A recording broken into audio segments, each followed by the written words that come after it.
Hey guys, मैं अनिरुद्ध गोस्वामी आपका अपने channel Goswami GS and maths classes में आपका स्वागत करता हूं। आज मैं आपको बताऊंगा 10th class chapter number 1 Bhimrao Ambedkar के।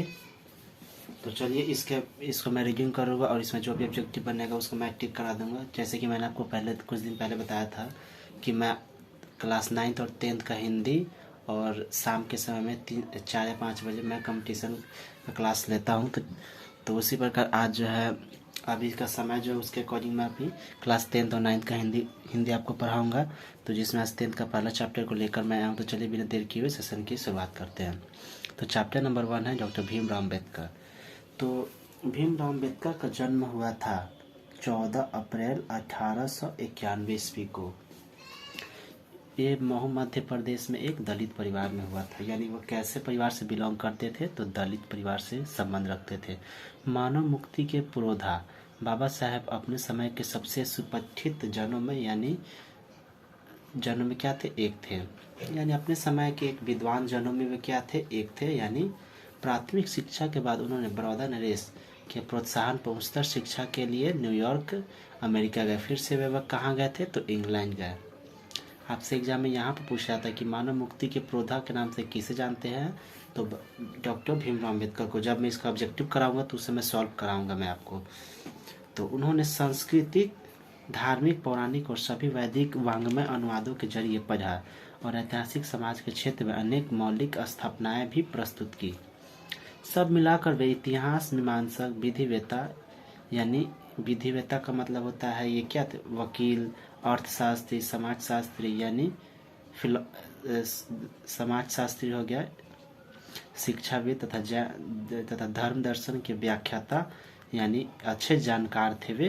क्या है? यानी इन जो विषय को मैंने नाम लिया, यानी विधिवेता भी थे वे, अर्थशास्त्री भी थे, समाजशास्त्री भी इनको कह सकते थे, यानी सोशियोलॉजी के भी ये अच्छे जानकार थे, शिक्षाविद भी थे। स्वदेश में कुछ समय उन्होंने वकालत भी की। जैसे कि मैंने कहा विधिवेता किसको बोलते हैं? यानी यह वकालत भी की उन्होंने। समाज और राजनीति में बेहद सक्रिय भूमिका निभाते हुए उन्होंने अछूत स्त्रियों और मजदूरों को मानवीय अधिकार और सम्मान दिलाने के लिए अथक संघर्ष किया। यानी कह सकते थे, कहना है कि डॉक्टर भीमराव अम्बेडकर एक महार जाति से बिलोंग करते थे। अतः उन्होंने अपनी जाति को उन्होंने स्त्रियों मजदूरों को मानवीय अधिकार समान दिलाने के लिए, यानी वे अछूत स्त्रियों और मजदूरों को समान अधिकार दिलाने के लिए क्या किया? अथक संघर्ष किया। वे चिंतक और रचनात्मक उनके मुख्यतः 3 प्रेरक व्यक्ति रहे हैं। यानी उनके चिंतक व रचनात्मक के मुख्यतः 3 प्रेरक व्यक्ति रहे, बुद्ध, कबीर और ज्योतिबा फुले। भारत के संविधान निर्माता उनको जाना जाता है, क्योंकि भारत के संविधान निर्माता कौन है? डॉक्टर भीमराव अम्बेडकर है।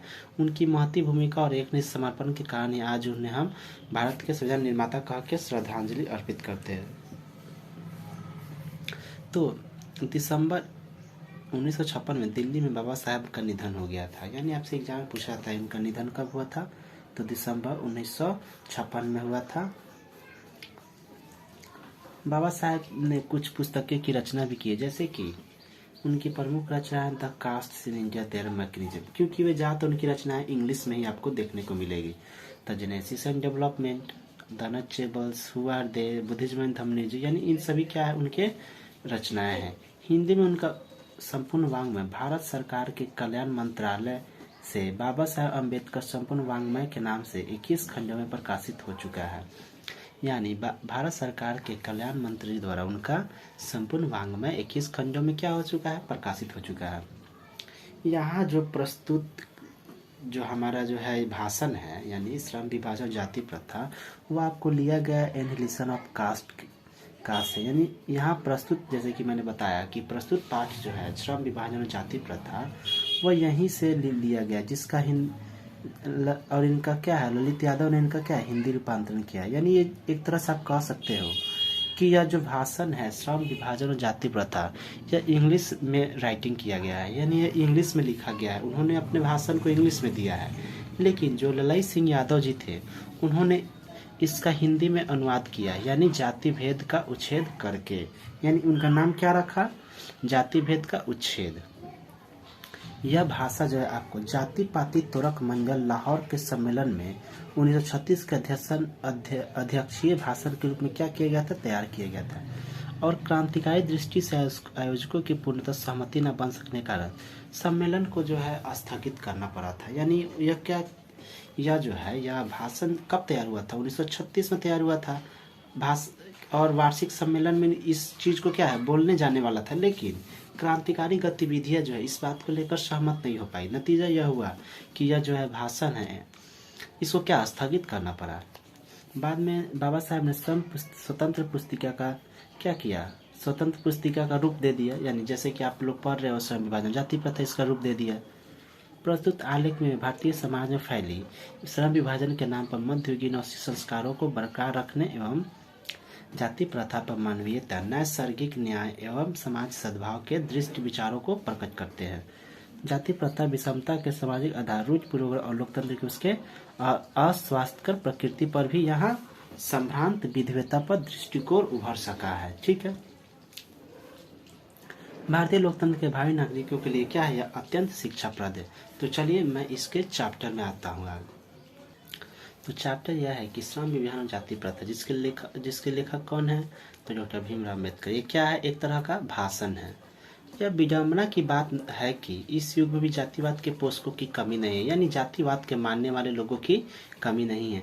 इसके पोषक कई आधारों पर इसका समर्थन भी करते हैं। समर्थन का एक आधार यह भी कहा जा सकता है कि आधुनिक सभ्य समाज कार्य कुशलता के लिए श्रम विभाजन को क्या मानता है, आवश्यक मानता है। यानी समर्थन का आधार यह माना जाता है कि हमारे समाज में आज भी क्या है, श्रम के आधार पर लोगों के कार्य का बंटवारा है। चूंकि जाति प्रथा भी श्रम विभाजन का क्या है, दूसरा रूप है। चूंकि जाति प्रथा भी, ये भी आपका ऑब्जेक्टिव एग्जाम में पूछा गया है क्या है, तो इसमें कोई बुराई नहीं है। यानी जाति प्रथा भी क्या है, श्रम विभाजन का दूसरा रूप है। श्रम विभाजन निश्चय ही, हाँ ठीक है, यहाँ से हाँ तर्क के संबंध में पहली बात तो यही आपत्तिजनक है कि जाति प्रथा श्रम विभाजन के साथ साथ श्रमिकों का भी विभाजन करती है। बिल्कुल सही है, क्योंकि जाति प्रथा में देखा जाता है कि जिन लोगों का पैतृक पेशा होता है वह उसी के अकॉर्डिंग अपने काम को क्या करते रहते हैं, आगे बढ़ाते रहते हैं। नतीजा यह होता है कि उन्हें काफी नुकसान झेलना पड़ता है इस चीज को लेकर, और वह उनके बौद्धिक विकास भी नहीं हो पाता है।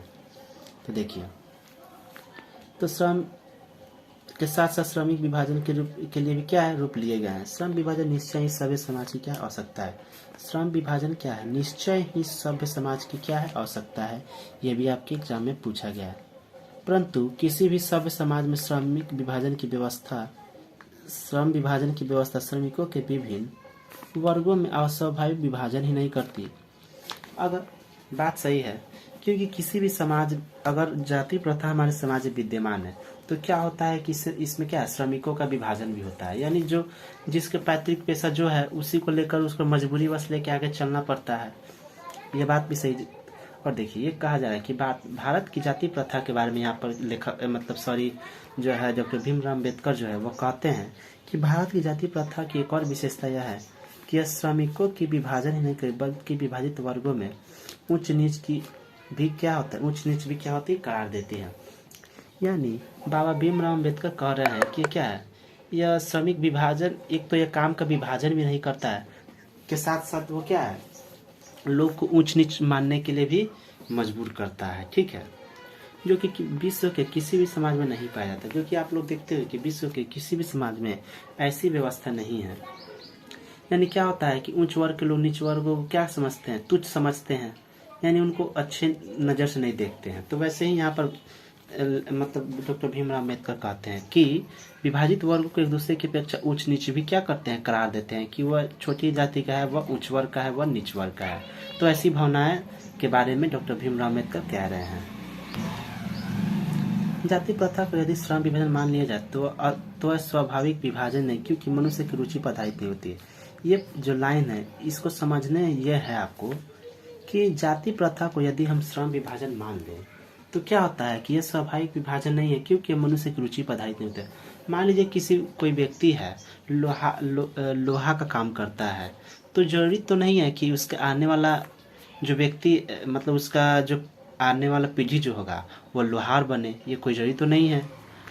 तो यही बात यहाँ बताया जा रहा है। उससे क्या होता है कि कोई व्यक्ति मान लीजिए किसी के घर में पैतृक पेशा होगा, लोहा बनाने का काम करता होगा, यानी लोहार होगा, तो जरूरी थोड़ा है कि उसके आगे आने वाला पीढ़ी जो है वो भी लोहा का काम करे, ये कोई जरूरी नहीं है। तो क्या होता है कि ये मनुष्य पर रुचि पर आधारित नहीं है। क्या जरूरी नहीं है कि जैसे कि मैंने पहले बताया कि उसके आगे आने वाले पीढ़ी भी वही काम करे, वो कुछ और भी तो कर सकते हैं। अगर कुछ पढ़ लिख लिए तो ऐसी चीज़ की तैयारी कर सकते हैं वे, और इस चीज़ का क्या समापन हो सकता है। कुशल व्यक्ति या सक्षम श्रमिक समाज के निर्माण के लिए आवश्यक है कि हम व्यक्तियों की क्षमता इस सीमा तक विकसित कर ले कि जिससे वो अपने पेशा कार्य का चुनाव कर सके। यानी हम व्यक्तियों में अपने बौद्धिक विकास को इस तरह से विकसित करना है कि हम चाहें तो कोई भी काम कर सकते हैं और अपने पेशे का चुनाव भी स्वयं कर सकते हैं। इस सिद्धांत के विपरीत क्या है? जाति प्रथा का दूसरी सिद्धांत यह है कि मनुष्य के प्रशिक्षण अथवा निजी क्षमता का विचार किए बिना दूसरे ही दृष्टिकोण, जैसे कि माता पिता के सामाजिक स्तर के अनुसार ही पहले से ही गर्भधारण के समय से मनुष्य के पेशा का निर्धारण कर दिया जाता है। हाँ, जैसे कि ये यही बताया जा रहा है इस लाइन के माध्यम से कि श्रम विभाजन जो है माता पिता के जीवन स्तर के अनुसार पहले ही उसका गर्भधारण, यानी जब बच्चा जो है माँ के पेट में होता है, जैसा कि मैंने पहले बताया कि जाति प्रथा में क्या होता है कि यह गर्भधारण में ही क्या होता है, यह निर्णय ले लिया जाता है कि मनुष्य को आगे चलकर यही कार्य करना पड़ेगा। इससे क्या होता है कि कोई व्यक्ति अपने काम को रुचि के अकॉर्डिंग नहीं कर पाएगा तो क्या होगा कि एक तो उसके कार्य क्षमता और कुशलता में भी कमी आएगी। तो वही बात होता है। जाति प्रथा पेशे का दोषपूर्ण निर्धारण नहीं करती बल्कि मनुष्य को जीवन भर एक ही पेशे में बांध देती है। वही बात है, जब व्यक्ति के दोषपूर्ण पेशे के निर्धारण भी नहीं करती है, अर्थात क्या होता है कि इस व्यक्ति जीवन भर एक ही पेशे में बंद कर रह जाता है, भले ही पेशा उसके लिए अपर्याप्त होने के कारण वह भूखे क्यों ना मर जाए। ये बात भी सही होता है, क्योंकि अगर कोई पेशा किसी मनुष्य के रुचि के खिलाफ हो, यानी रुचि के अकॉर्डिंग ना हो, तो क्या होता है वो जीवन भर एक ही पेशे में बंद कर रह जाएगा और उससे क्या होता है, उसे काफ़ी नुकसान भी झेलना पड़ता है। तो वही बात है, आधुनिक युग में यह स्थिति प्राय तभी आती है, ये उद्योग धंधों की प्रक्रिया उतनी तकनीक में निरंतर विकास और कभी कभी अकस्मात परिवर्तन में भी आता है। यानी अकस्मात परिवर्तन आते हैं कभी कभी जब इंसान को अपने पेशे बदलने की जरूरत पड़ जाती है, जिसके कारण मनुष्य को अपने पेशा बदलने की आवश्यकता पड़ जाती है, जैसे कि मैंने पहले बताया। और यदि प्रतिकूल परिस्थितियों में भी मनुष्य ने अपना पेशे बदलने की स्वतंत्रता ना हो और उसके लिए भूखे मरने के अलावा यह कोई चारा नहीं रह जाता है। अगर वो व्यक्ति जो है अपने सूझबूझ के दम पर अगर पेशे का बदल देता है तो नतीजा यह होता है कि एक तो उसकी आमदनी में भी वृद्धि होती है और क्या होता है वह उसके लिए उचित भी होता है। हिंदू धर्म की जाति प्रथा किसी व्यक्ति को ऐसा पेशे चुनने की अनुमति नहीं देती। जैसे कि आप लोग हिंदू धर्म की बात कर लो तो यहाँ बहुत सारे लोग अपने पैतृक पेशे को ही क्या करते हैं, उसको आगे ले चलते हैं। जैसे कि कोई व्यक्ति लोहा बनाने का काम करता है तो लोहार हो गया, सोना बनाने का काम करता है तो सोनार होता है। नतीजा यह होता है कि उसके आगे आने वाले पीढ़ी भी क्या होते हैं, वह वही काम करने के लिए चाहे जो भी हो, यानी किसी प्रकार क्या करते हैं, वही काम करने के लिए भी वह भी क्या करते हैं, प्रयास करते हैं। तो उसका पैतृक पेशा ना हो, भले ही वो उसने पारंगत क्यों। जैसे कि मान ही लीजिए कि वह व्यक्ति उसी सोने वाला काम करे तो सोनार कहलाएगा, लोहा वाला लोहार हो गया।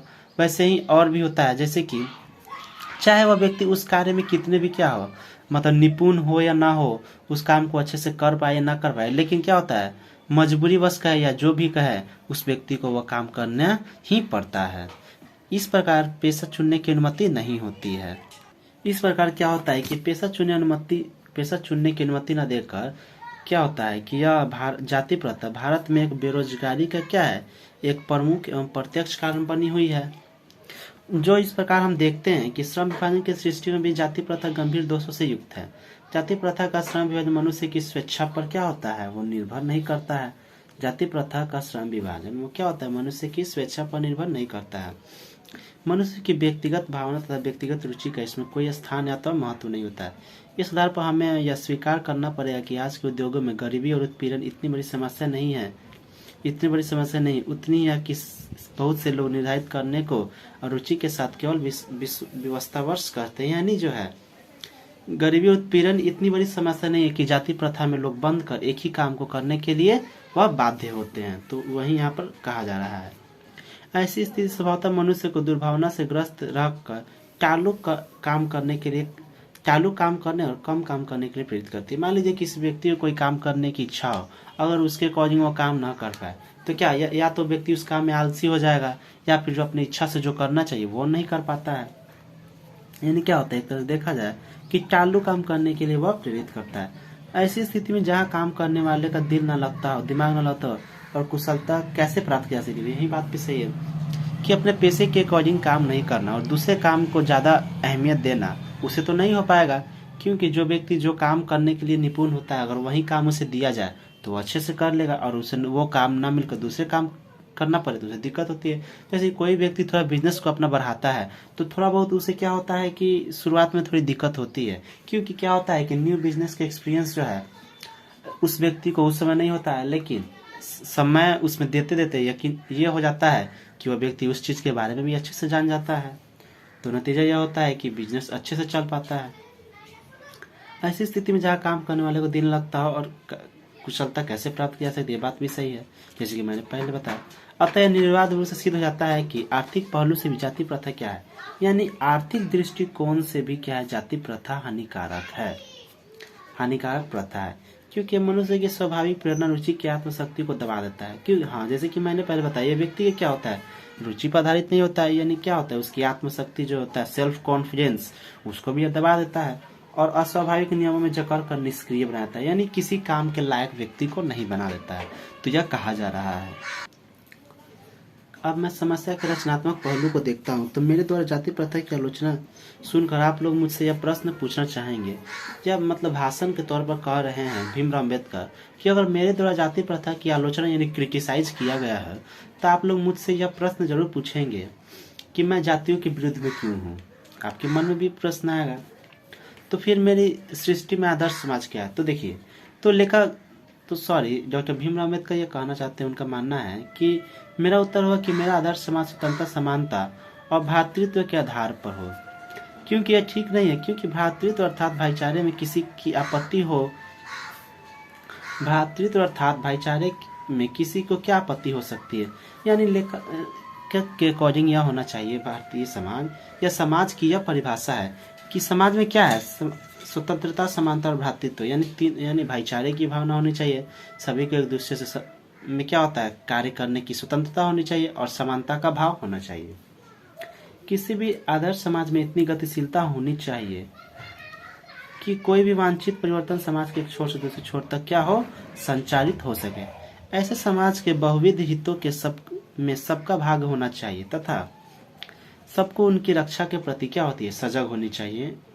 सामाजिक जीवन में आबाद संपर्क करने से साधन व अक्सर सामाजिक जीवन में आबाद संपर्क के अनेक साधन व अवसर उपलब्ध रहने चाहिए। यानी क्या होता है कि सामाजिक जीवन में आबाद संपर्क के अनेक साधन व अवसर उपलब्ध होने चाहिए, यानी समय समय पर व्यक्ति को क्या होता है, यह विचार आना चाहिए कि जो इस पेशे में मुझे नुकसान हो रहा है, तो क्यों ना मैं अपने दिमाग से दूसरा व्यवसाय को शुरू करूं। तो उसमें क्या होता है कि उससे वह लाभप्रद होगा उसके लिए ही, यानी उसके भी क्या होगा, उससे उसको लाभ होगा।